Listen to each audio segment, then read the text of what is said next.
High বন্ধুরা, সবাই কেমন আছো? আশা করি আমার বন্ধুরা সবাই ভালো আছে। বন্ধুরা, আমরা সবাই ভালো আছি। তো এখন থেকে ভিডিওটা শুরু করলাম। প্লিজ স্কিপ না করে পুরো ভিডিওটা দেখো। আশা করি তোমাদের খুব ভালো লাগবে। তো বন্ধুরা দেখো, তোমাদের ভাইপো রেডি হয়ে গেছে।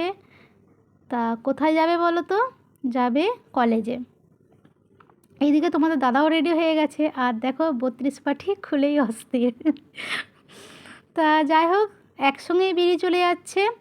আর এবারে ব্যাস আমি ঘরে একাকে বোকা, যতক্ষণ ঘরে থাকে ততক্ষণই একটু ওই লাগা হয় আর কি, টাইমটাও বেশ আমার কেটে যায়। তা কতটুকুন আর ঘরে থাকে। এই দেখো, টাটা করা আর শেষ হয়নি তোমাদের দাদা আর ভাইপোর, বুঝেছো? দেখো, কোপারটা দিয়ে গেলে দিয়ে যেতে পারতো, কিন্তু খুলে রেখে দিয়ে চলে গেল। তা যাই হোক, ওরা তো চলে গেল। এই পাশে কী বলো তো, আমিও একটু ছাতু বলছি, ছাতু খাবো। আর তোমাদের দাদা ভাইপো কিন্তু মুড়ি খেয়েছে। তো ভাইপোর কলেজে খুবই একটা দরকারি কাজ আছে, ওই জন্য যেতে হচ্ছে কলেজে।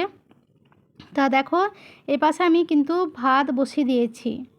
আর কি বলো তো, এখানে সবজি কিন্তু আজকে রেডি করে নিয়েছি, বুঝেছো? আজকে যে রান্না হবে একদম যোগাযন্ত্র করে নিয়েছি। যেইটুকুন শাক ছিল সমস্ত শাক বের করে নিয়েছি। আর দেখতে পাচ্ছ কতগুলো সবজি আজকে। আর দেখো সজনে ডাঁটাগুলো কতগুলো। কালকে মা ফোন করে বলছে সজনে ডাঁটাগুলো করে নিবি, আলু দিয়ে টমেটো দিয়ে ঝাল করবি। এতগুলো সজনে ডাঁটা আলু দিয়ে মানে কেমন জানি সজনে ডাঁটা বেশি মানে ঘন ঘন, বুঝতে পেরেছো? তো কী বলো তো, ভেন্ডিটা আগে আমি কুটিনি, আগে আলুটা কুটে সজনে ডাঁটার সঙ্গে দেখলাম যে খাচ্ছে না। তা যাই হোক, দেখো রান্না করে একটু বসেছিলাম। তো চলো তোমাদেরকে দেখাই কী রান্না আজকে করলাম। আজকে আমি রান্না করেছি, প্রথমেই দেখাই তোমাদেরকে, ডিমের অমলেট। ওই পাশে দেখতে পাচ্ছ দুটো ছোট ছোট, আমরা খাবো। এইটা হচ্ছে কি, যেটা কোড়া ভাজা সেটা হচ্ছে তোমাদের দাদার, আর একটু হালকা ভাজা আমার। এই যে বড়টা দেখতে পাচ্ছ তোমাদের ভাইপোর।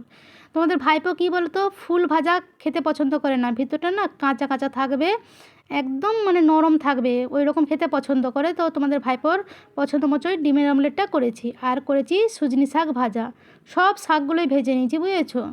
আর তো হাতে একটা দিন বাকি বলো, শুধু কালকের দিনটা থাকবো, পরশু দিন ব্যাস চলে যাবো বাপের বাড়ি। আনন্দই আনন্দ। তা আমার মতন প্রত্যেকটা মেয়ের কাছে আনন্দ জানি বাপের বাড়িটা। আর এপাশে দেখো সজনে ডাঁটাটা কী করেছি বলো তো, সজনে ডাঁটাটা ভাজা করেছি। একটু আদা পেঁয়াজ রসুন দিয়ে, টমেটোটা থাকলে ভালো হতো, ওইটা দিয়ে একটু মানে গাঢ় গাঢ় হতো আর কি। তো যাই হোক, সমস্ত মশলা দিয়ে একটু ভাজা ভাজা করেছি। এটা কিন্তু খেতে ভীষণ মানে ভীষণ ভালো লাগে, সজনে ডাঁটা ভাজা বলি। আর এইখানে রয়েছে ঢ্যাঁড়স দিয়ে আলু দিয়ে ঝাল।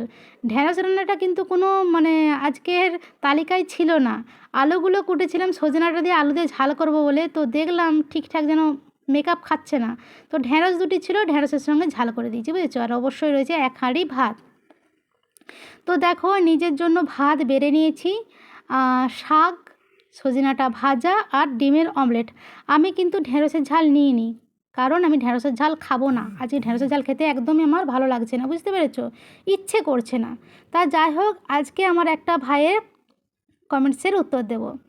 এক ভাই আমাকে কমেন্টস করেছে কালকের ভিডিও দেখে, দিদি কালকে চিংড়ি মাছ এনে ইঁচড় দিয়ে রান্না করো। হ্যাঁ ভাই, আরেকটা যে ইঁচড় রয়েছে অবশ্যই চিংড়ি মাছ দিয়ে ওই ইঁচড়টা রান্না করব। যেহেতু ওই দিনকে কী বলো তো, দেরি হয়ে গেছিলো, তো ওই জন্য তোমার দাদাকে বাজারে যেতে না করেছিলাম, যাতে দোকানটা তাড়াতাড়ি খুলতে পারে। আর এক বোন আমাকে করেছে, কমেন্টস করেছে, দিদি দাদা তো অনেক কিছু হেল্প করে গো। হ্যাঁ গো, সত্যি তোমাদের দাদা ভীষণ আমাকে কাজে হেল্প করে। তোমাদের দাদা যদি না থাকতো না, সত্যি কথা বলছি, বিশ্বাস করো, যদি কাজে হেল্প না করতো আমার টিকিটুকুনও দেখা যেতে পারে না। আমি অনেক কিছু কাজ পারি না, যেটা তোমাদের দাদা সমস্তটাই পারে। তোমাদের দাদা কী বলতো, জুতো সেলাই থেকে চণ্ডীপাঠ সমস্ত কাজটাই পারে।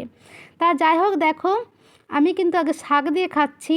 আমার মা বলে যে শাক আগাটু গোড়া মানে প্রথম থেকে লাস্ট পর্যন্ত ভাতের শাক দিয়ে খেতে নেই, সবার আগে শাক দিয়ে খেতে হয়।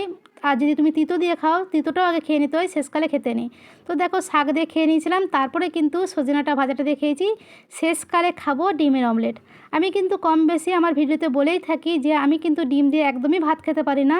সত্যিই বন্ধুরা, আমি কেন জানি না ডিম দিয়ে ভাত খেতে পারি না। হয় আমি ডিমটা আগে খেয়ে নেব, নাহলে শেষকালে এরকম বসে বসে খাবো।